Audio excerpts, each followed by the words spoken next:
The following program is a SUTV student production. The views expressed are not necessarily those of Salisbury University, the University System of Maryland, its regents, administration, officers, employees, or representatives. Such as Vice President of Student Affairs, Dr. Van. At 7:30 in the morning beside the Wayne Street parking lot.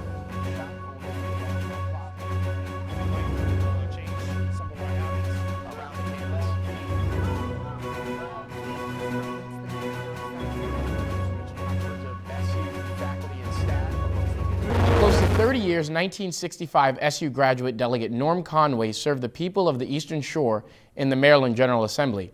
From 2003 to 2015, Delegate Conway was the chairman of the powerful House Appropriations Committee, giving him oversight of the state's budget and making him a powerful ally of this university. On Tuesday, Dr. Janet and others gathered in front of TTC for the dedication of Conway Hall. I remember the Friends of Salisbury University, and while it's true he hasn't himself been in a position to help us make a building happen with his own dollars, he believed in us, and I believe in doing the right thing, and I think we should acknowledge those who have helped make a better future and who've helped our campus become a Maryland institution of national, and as he noted, increasingly international distinction. The only reason this institution looks the way that it does today is because of Norm Conway. He's responsible for 6 different building projects. He was a fearless advocate for us in trying to secure more operating funding for our students here at the university, more money for scholarships. His heart and soul was just full of Salisbury University. So I mean, this is so fitting that we would name a building in his honor, given all that he's done. I think they should remember that a humble man who cared about education, cared about students, cared about Salisbury University, has a building name in his honor, which is rightly so. Something that he did not seek out, but something that was the right thing to do for this university. Your unwavering support of Salisbury University has made this institution what it is today.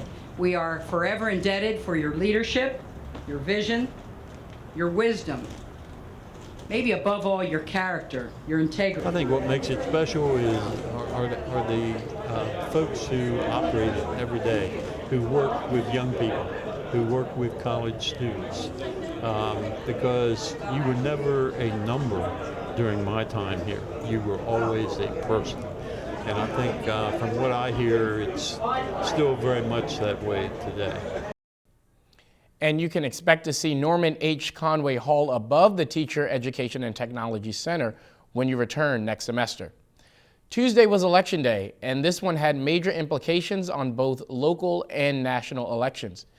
Brooke Reese has more for us tonight on why this election is so important and what is most important to voters. It's one of the reasons from a political party perspective that it's such a weird election is because you have 2 people on both the Republican and the Democratic side who are creating, just such a sharp division within each party. I guess the similarities between the 2 sides is, like I said, sort of the struggle to define what the party is, what they represent, and who their standard bearer is going to be, come November. I think it is a disaster. I don't know, there's so many different candidates running, and it's such a widespread and there's so much controversy, I guess. Thank you, Brooke. Donald Trump and Hillary Clinton had great nights winning in Maryland and in a number of other states, making it very difficult to see a path to the nomination for Senator Bernie Sanders, Senator Ted Cruz, or Governor John Kasich. Former Lieutenant Governor Anthony Brown won the Democratic primary race to represent Maryland's 4th district in the House of Representatives, seemingly making his way back into elected office. And former Salisbury Mayor Jim Ireton was defeated in the Democratic primary to represent District 1, leaving Joe Warner to face Congressman Andy Harris in November. In a closely contested race, Congressman Chris Van Hollen defeated Congresswoman Donna Edwards in a primary that will likely determine who replaces the nation's longest-serving female member of Congress, Barbara Mikulski. A number of weeks ago, we sat down with Congressman Van Hollen to talk about his priorities and what he would focus on if elected. Day one, is this whole set of issues around making sure that hardworking Marylanders get the wages that they can use to support a family, and then make sure that they have a secure retirement. Right now, you can work full-time all week long and still be below the federal poverty level. That is an unjust situation. I think there's an opportunity to take this great state of Maryland and fulfill its complete potential throughout the state. We're a very diverse state. Different parts of the state have different strengths, but I think there's lots we need to do, both as Marylanders and as a country, especially with respect to building an economy that works for everybody. You know, right now people are working too hard without seeing the benefits of that, and we need to change things, increase pay, equal pay for equal work. We need to address a whole range of other issues, a broken tax code that helps people at the top 1% and not hardworking people. We need to address issues of environmental justice and climate change, and we need to end the scandal of mass incarceration, a system that has treated substance abuse and addiction as a criminal issue, not a health care matter. So those are some of the big issues I'm focused on. And university officials have confirmed that the students involved in the racially charged drawing found in Blackwell a number of weeks ago were African American. While university police have concluded their investigation and have decided not to file criminal charges at this time, potential disciplinary action could still be taken by the Office of Student Affairs. Vice President of Student Affairs, Dr. Dane Faust, in a statement, said that regardless of who created the drawing, we find such actions demeaning to all members of the campus community and against our core values. Earlier tonight, the SGA held a forum and voted in a number of changes that will make it both easier to become a recognized club or organization and also to remain recognized once you have that status. The number of mandatory events and forums have decreased, and they plan to give organizations more one-on-one time with members of the SGA Executive Board. And this Sunday, students will gather in the Henson Lawn at 4 for Golf Fest.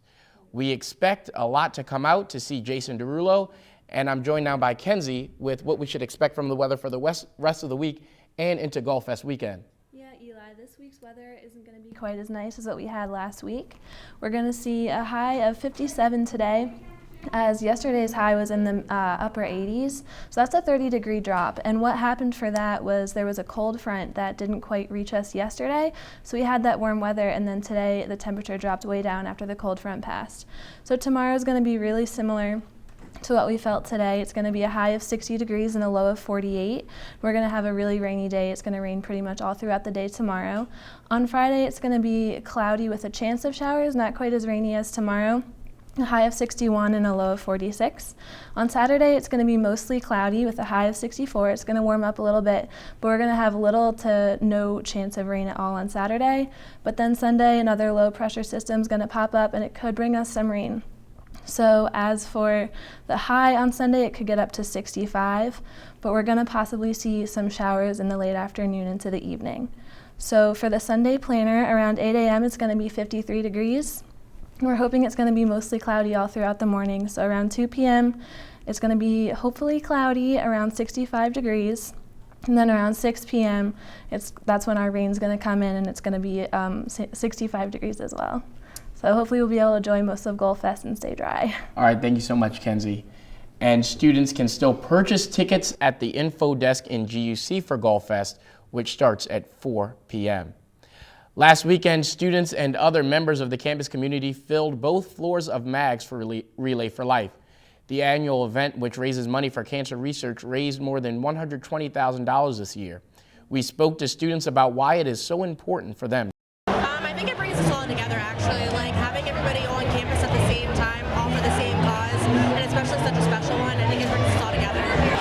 This just shows how many people care and how many people have been touched by cancer. I know in my family, my older sister was the director of Relay a few years ago, and she would just be astounded by how many more people keep coming out each year. I relay because my mom had breast cancer, and it's been a big deal in my family, and I love supporting a good cause. I just want to let everybody know that there's a chance. Everybody's out there. there's a fighting chance. If you put the effort in, the effort's going to come out, and there's a big chance that you can walk away from this. Keep fighting, just like in sports. Keep fighting, show the attitude, and there's nothing that you can't accomplish. It's not just one night that you fight for cancer, but it's every single day. And including this year's event, Relay has raised more than $1.2 million for the American Cancer Society. Last week, Treasury Secretary Jack Lew announced changes to a number of bills and that Harriet Tubman would be the new face of the $20 bill. Tubman, known for her work as an abolitionist working through the Underground Railroad, is a daughter of the Eastern Shore and even has a statue honoring her on this campus. We spoke to a Tubman expert and the man who sculpted the statue about her impact on the area and the people that she helped. But she was a strong little woman. She was no more than 5 feet 4 inches tall, but she wanted to be free. Well, she saw that many of her family members and friends were being sold off. She desired freedom. And so she kept coming back and freeing others until the Civil War began.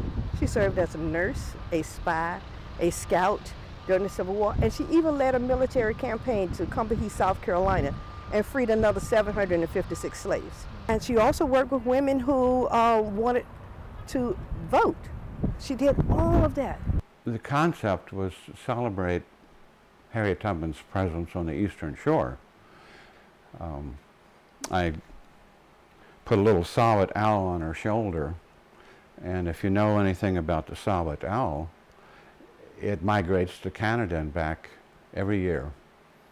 It lives in the mid-Atlantic swamp seaboard area, just like Harriet. So I gave her a couple of animal guides. The rabbit lives underground. It stands under her feet. In the sculptures, the rabbit's standing below her feet. So it's kind of a pun on Underground Railroad. But Harriet was predator and prey, and so the animals are both too. A day and a night guide. She's saying the word now, follow me now, and looking back but running forward, and these symbolic animals are guiding and helping direct her. What you think it means to recognize someone who had such a big part in freeing slaves? Well, I wouldn't say they were not slaves, a different type of slavery it is. But she was an icon. She is an example of what you can do if you want it bad enough to be free. And she, an illiterate woman who freed so many people, and she became a symbol of slavery. And it's not just for African Americans, it should be for Americans because it is American history. It's not just black history. And among others that will be added to the currency are Susan B. Anthony, Sojourner Truth, Eleanor Roosevelt, and Dr. Martin Luther King. That does it for us on this Wednesday night. For everyone at SUTV News, I'm Eli Modlin. Thank you for joining us. We hope to see you next week, and have a good night.